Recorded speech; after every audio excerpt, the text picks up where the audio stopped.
આવ દીકરી આવ. કેમ છો મમ્મી? જય શ્રી કૃષ્ણ બેટા. સારું છે, તું કે? બેટા તારા સાસરે બધા કેમ છે? મજામાં તો છે ને? અને મારા જમાઈ તો સારા છે ને? હા મમ્મી. હા મમ્મી, બધા મજામાં છે. અને મારી સાસુએ તમને જય શ્રી કૃષ્ણ કીધું છે. હા બેટા, એમને કહેજે જય શ્રી કૃષ્ણ. તારા તું આવી ગઈ? અને આ કેમ અચાનક આવવાનું થયું? હજુ તું પિયરમાં આવી અને તો થોડા દિવસ જ થયા છે ને? આમ ઘડીએ ઘડીએ શું મમ્મીને મળવા આવી જાઉં છું? કાકી, મારા લગ્ન થયા ને હજુ 3 મહિના થયા છે. અને 3 મહિનામાં હું બીજી વાર આવી છું. મને મારા મમ્મીની યાદ ના આવે? તમને એ પણ નથી ગમતું? તારા એક કામ કર, તું અહીંયા જ રહી જા અને જમાઈને પણ અહીંયા જ બોલાવી લે. એટલે છે ને ઘર જમાઈ એકદમ મજા કરજો. અને આમે તું અને જમાઈ બંને અહીંયા રહો એટલે તારી મમ્મીને મળવાના છે ને એ ધક્કા ના થાય. મીરા, મારી દીકરી હજુ આવીને બેઠી જ છે. ત્યાં તો તે સંભળાવવાનું ચાલુ કરી દીધું. મારી દીકરીની જગ્યાએ જો તારી દીકરી હોત અને એને કોઈ સંભળાવે તો તને કેટલું દુઃખ થાય. શું મારી દીકરી એ તારી દીકરી નથી? ના હો મોટા ભાભી, તમારી દીકરી એ મારી દીકરી શું કામ થાય? અને બીજી વાત, તમારી દીકરીની સરખામણી મારી દીકરી સાથે શું કામ કરો છો? અને બીજી વાત કે હું મારી દીકરીને રાજમહેલમાં પરણાવીશ અને રાણીની જેમ રાખે ને એવી જગ્યાએ વળાવીશ. અને હા, એટલે જ મારી દીકરીની સરખામણી તમારી દીકરી સાથે કરવાની જરૂર નથી. ને હવે બોલવામાં ધ્યાન રાખજો. અમે તમારી દીકરીના લગ્ન કરાવી આપ્યા અને મોટા ભાભી તમે અત્યારે અમારા ઘરના જ રોટલા તોડો છો. તો પાછા જેઠ ગયા કે તમારી જવાબદારી અમને સોંપતા ગયા. અને બીજી વાત કે હું તમારા દિયરના કારણે તમને સાચવું છું. યાદ રાખજો. સમજ્યા તમે? બસ કાકી, બોલવાનું ઓછું રાખો. તમે હમણાંથી બહુ બોલતા હોય એવું નથી લાગતું? હું અહીંયા મારી મમ્મીને મળવા આવી છું. અને જો તમને એ પણ ના ગમતું હોય ને તો કહી દો મને, હું જતી રહું. હું નહીં રોકાવ અહીંયા. અને બીજી વાત કે હું અહીંયા મારી મમ્મીનું મોઢું જોવા આવી છું.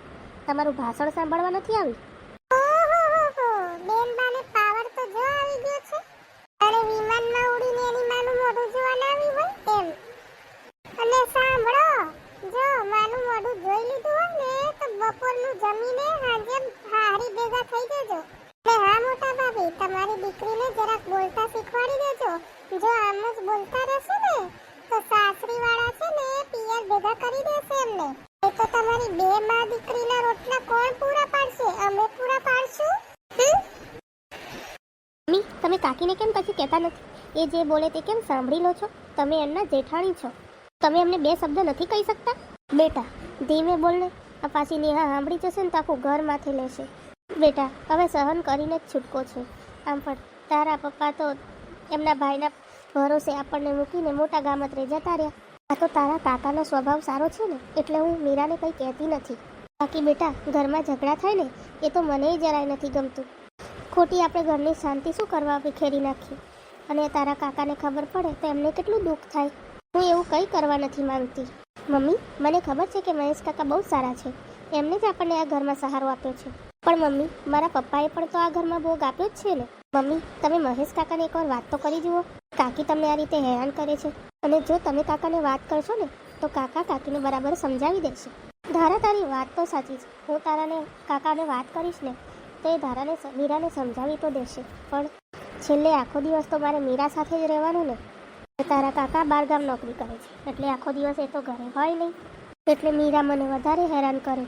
પછી એ તો એમ કહી દે કે તમે તો તમારા દિયરને સાંધા કરી દીધા. પછી મારે શું કહેવું?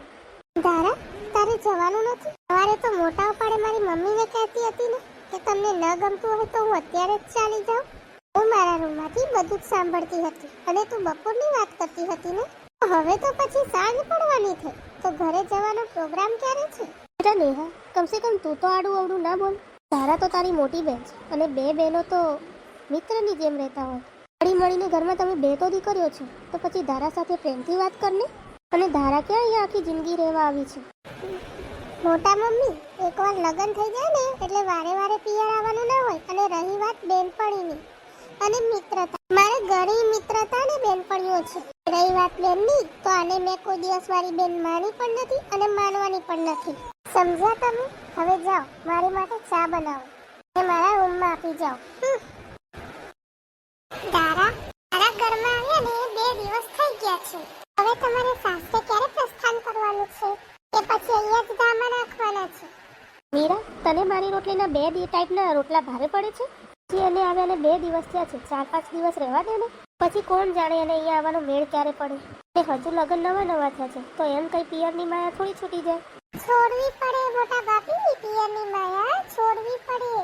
કારણ કે આ ઘર એના પપ્પાએ નથી ખરીદ્યું. આ એના કાકાનું ઘર છે. એ કાકાના ઘરે કેટલા દિવસ રોકાવાના? અને બીજી વાત કે કાકાના ઘરના લોકોને પણ ગમવું જોઈએ ને. બાકી હું કાલે સવારની ટ્રેનમાં જતી રહીશ. બસ ખાલી આજની રાત મને મારી મમ્મી સાથે રહેવા દે. તારા તને મારી વાત તો બહુ દુઃખ લાગ્યું. જો દુઃખ લાગ્યું ને તો તારા મમ્મીને પણ લઈ જા ને થોડા દિવસ તારી જોડે. તે તારી મમ્મીના પણ પગ થોડા છૂટા થાય અને મારા જીવને થોડી શાંતિ મળે. હળી મળીને તમારા ઘરમાં તમે 4 જણા છો એટલે પાંચમી વ્યક્તિ તમને ભારે નહીં પડે. જમાઈ અને તારા સસરા એટલું તો કમાઈ લેતા હશે ને, 5 જણા ખાઈ લે એટલું. કાકી, તમારે ચિંતા કરવાની જરૂર નથી. ભલે તમે મને ગરીબ ઘરમાં દીધી, એટલે જ તમે મને વાતે વાતે સંભળાવો છો ને.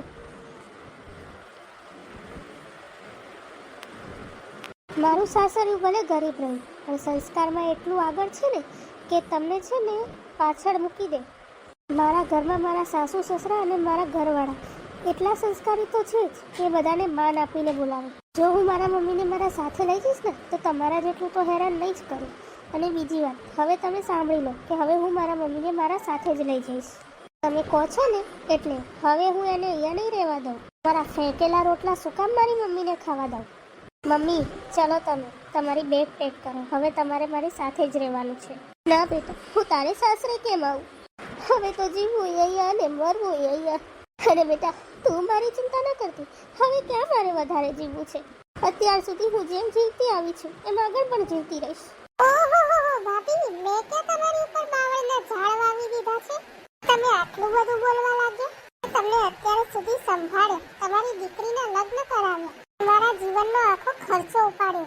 2 શબ્દ બોલ્યા એમાં તો બધા ઉપર પાણી ફરી વળ્યું. વાહ ભાભી વાહ, તમને તો કર્યા ઉપર પાણી ફેરવતા સારું આવડે છે. બસ કાકી, હવે તમે બોલવામાં લિમિટ રાખશો ને તો વધારે સારું રહેશે.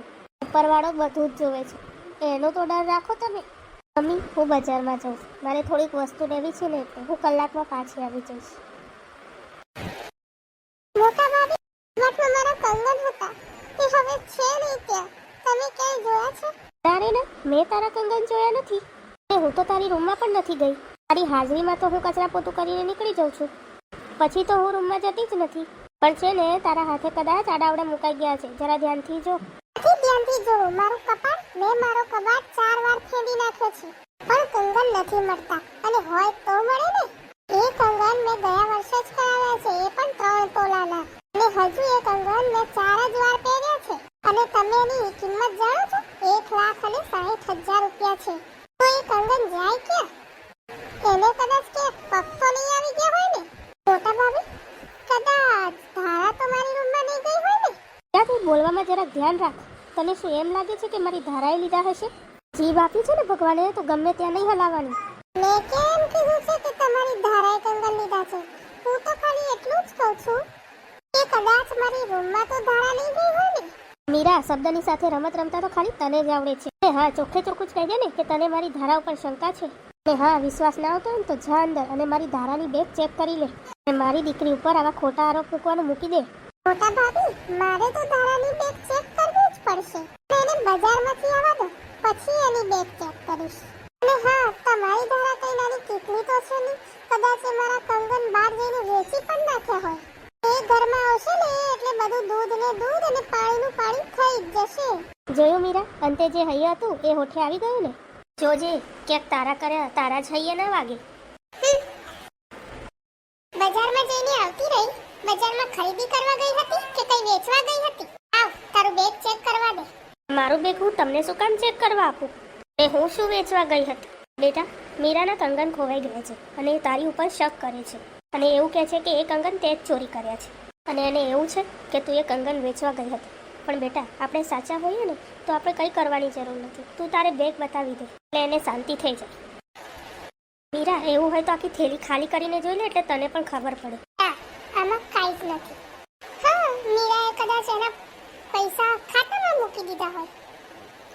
અત્યારે આધુનિક જમાનામાં તો ગૂગલ પે નો જમાનો આવ્યો છે. કદાચ વેપારીએ સીધે સીધા પૈસા ધારાના ખાતામાં જમા કરાવી દીધા હોય. કાકી હવે બહુ બોલ્યા તમે. હવે તમે તમારી હદ વટાવી ચૂક્યા છો. હમણાં તમારી લાડકી દીકરી નેહા છે ને આવતી જ હશે. એને હમણાં બધું જ પૂછજો. એને બધી જ ખબર હશે. અને આમાંય તમે તો એને બહુ ચડાવી છે ને. તો સાંભળો, હું હમણાં જ્યારે માર્કેટ જતી હતી ને ખરીદી કરવા, ત્યારે માતાજી જ્વેલર્સના દાદરા ચડતી હતી અને મને ખબર પણ છે કે એ ત્યાં શું કામ ગઈ હતી. હા ને, હમણાં આવતી જ હશે. પૂછી લેજો એને. તારા હવે બંધ થઈ જા અને બોલવામાં ધ્યાન રાખ. મારી દીકરી ઉપર શું કામ આરોપ મૂકે છે? મારી દીકરી ક્યારે ચોરી ના કરે. મારી દીકરી મારી જોડે 1000 રૂપિયા વાપરવા માંગે ને તો હું એને 2000 રૂપિયા વાપરવા આપું છું. તો એ શું કામ કંગનની ચોરી કરે? તો તે ચોરી કરી છે કંગની અને મારી દીકરી ઉપર આરોપ લગાવે છે. ખબરદાર ધારા, જો મારી દીકરી ઉપર આરોપ લગાવે છે તો. કાકી હમણાં તમારી નેહા આવતી જ હશે. 5 મિનિટ રાહ જુઓ અને પછી એને બધું જ પૂછી લેજો. અરે ધારા, હજુ તું ગઈ નથી? તું તો જવાની વાત કરતી હતી ને. હજુ કેટલું રહેવું છે તારે? હા, તું મારી ચિંતા છોડી દે. હું તો ગમે ત્યારે જતી જ રહેવાની છું મારા સાસરે. પણ તું એમ કે તું માતાજી જ્વેલર્સમાં શું કામ ગઈ હતી? એનો જવાબ છે ને તારા પ્રિય મમ્મીને આપ. શું બોલી તું? હું શું કામ માતાજી જ્વેલર્સમાં જાઉં? અરે ત્યાં શું કામ હોય? અને તે મને જતા ક્યારે જોઈ? બેટા, મારા કંગાઈ ક્યાંય દેખાતા નથી એટલે મેં સહેજ અમથું ધારાને પૂછ્યું તો એને સીધું તારું નામ આપી દીધું. તે એવું કહે છે કે એને તને માતાજી જ્વેલર્સમાં જોઈ હતી. તું માતાજી જ્વેલર્સમાં ગઈ હતી કે પછી આ ધારા જુઠ્ઠું બોલે છે? મીરા, મારી ધારા ક્યારે જૂઠું બોલે જ નહીં. અને તારા કંગન માટે તું તારી નેહાને જ પૂછી લે ને.